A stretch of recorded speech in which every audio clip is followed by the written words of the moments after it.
Bonsoir tout le monde, heureux de vous retrouver. Alors nous allons continuer toujours notre étude en SVT dans le grand chapitre, la transmission de l'information génétique. Alors cette fois-ci, nous allons aborder ce grand chapitre, la transmission de l'information génétique au cours de la reproduction sexuelle. Juste un petit rappel. Nous avons déjà vu que l'information génétique qui est localisée sur les chromosomes situés au niveau du noyau, nous avons vu dans le premier grand chapitre son mode de son expression, à savoir comment une cellule peut vivre un phénomène biologique qui est la mitose et comment l'information génétique est transmise d'une cellule mère à des cellules filles. Bien sûr, tout en conservant le patrimoine génétique. Nous avons vu aussi dans le dernier chapitre ou le premier chapitre comment le noyau intervient dans la synthèse des protéines par l'intermédiaire de cette information génétique, par la transcription d'un ARN messager qui va partir se localiser au niveau du cytoplasme pour synthétiser les protéines. Alors maintenant, nous allons voir dans ce chapitre l'information génétique, elle est localisée sur les chromosomes des noyaux, des cellules, chez les eucaryotes. Alors, le nombre des chromosomes caractérise l'espèce. Le maintien de la constance du nombre de chromosomes au cours des générations de la même espèce est assuré par l'alternance de deux phénomènes biologiques complémentaires, la méiose et la fécondation. C'est-à-dire, chez les espèces chimiques, chaque espèce est caractérisée par un certain nombre de chromosomes. Chez ces espèces, lors d'un phénomène biologique qu'on appelle la reproduction, il y a transmission des caractères héréditaires par deux phénomènes importants que nous allons étudier de près, à savoir la méiose et la fécondation. Alors la méiose, il permet le brassage, donc c'est un mélange d'un état diploïde deux N chromosomes. Par contre, la fécondation permet de restituer la formule 2N chromosomes. Alors c'est-à-dire, là, la méiose permet le passage d'un état diploïde 2N chromosomes à un état haploïde.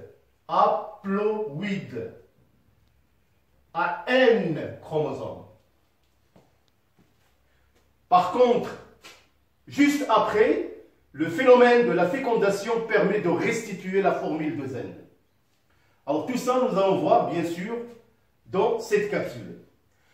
Alors ce qui fait que la méiose, par ce processus, il assure la diversité génétique des gamètes. Alors que la fécondation permet la diversité des œufs, c'est-à-dire les œufs qui résultent de la fécondation, c'est-à-dire la rencontre d'un gamète mâle et d'un gamète femelle.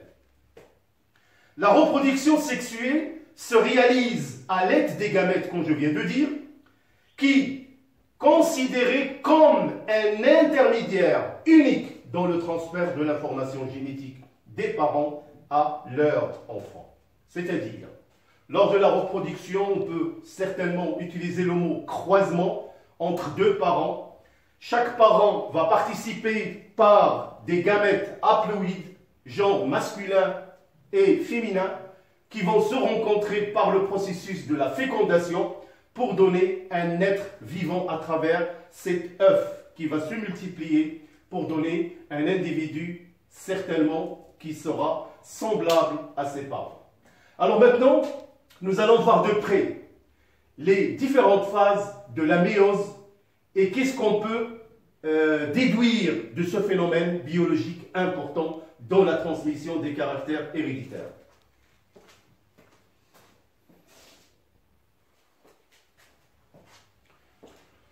Alors maintenant, nous allons voir les étapes de la méiose. Alors, la méiose, elle est composée de deux divisions successives.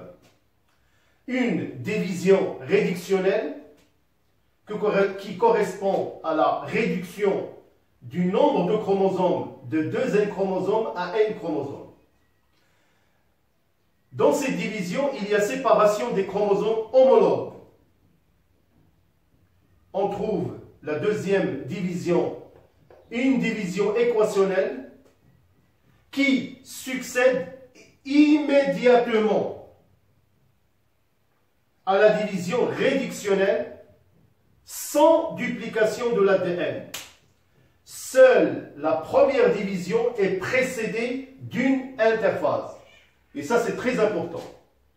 Comme vous l'avez certainement vu ou étudié dans le premier chapitre de l'information génétique, on a vu qu'une cellule, avant qu'il entame une division, elle est précédée par une interphase qui est composée par les phases que vous êtes censés connaître, à savoir la phase G1, la phase S, durant laquelle on assiste à une duplication de l'ADN, et la phase G2.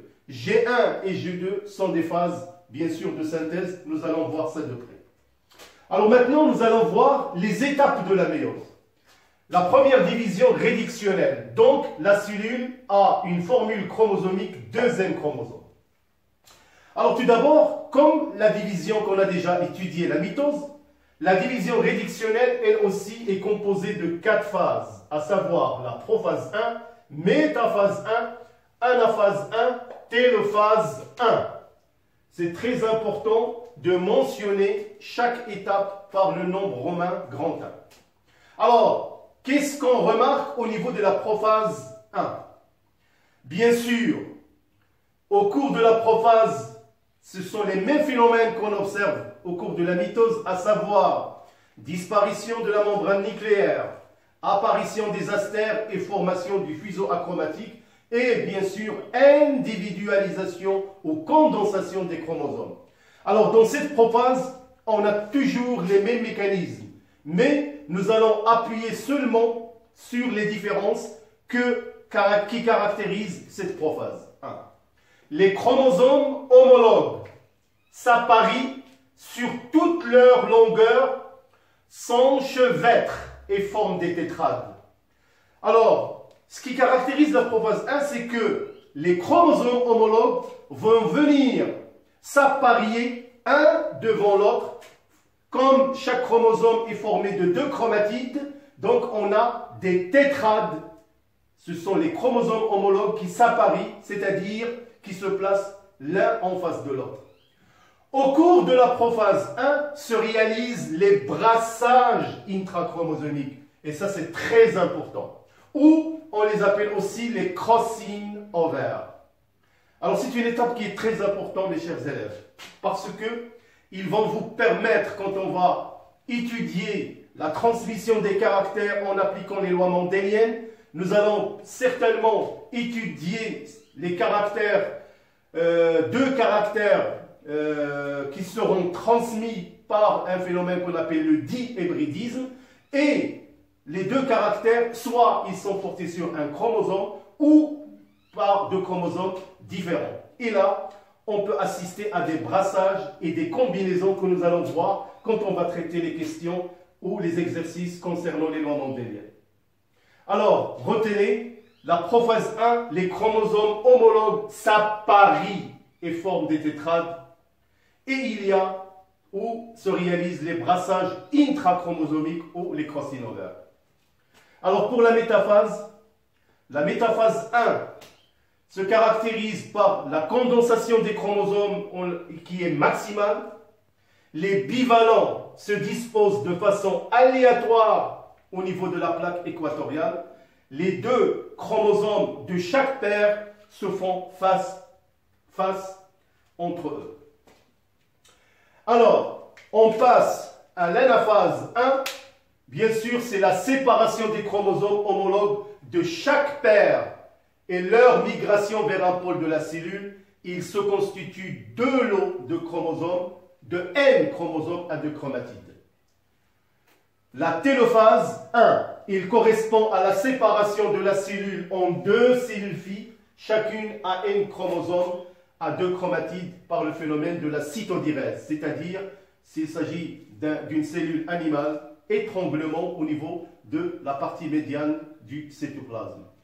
Bien sûr, mes chers élèves, nous allons bien sûr enrichir tout cela par des documents que nous allons voir par la suite. Alors maintenant, nous allons voir de près comment se déroule la deuxième division, la division équationnelle.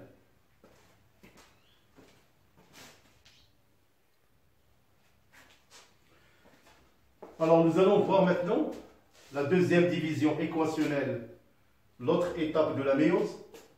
Elle aussi, il est composé par 4 étapes bien sûr, à savoir la prophase 2, la métaphase 2, l'anaphase 2 et la télophase 2.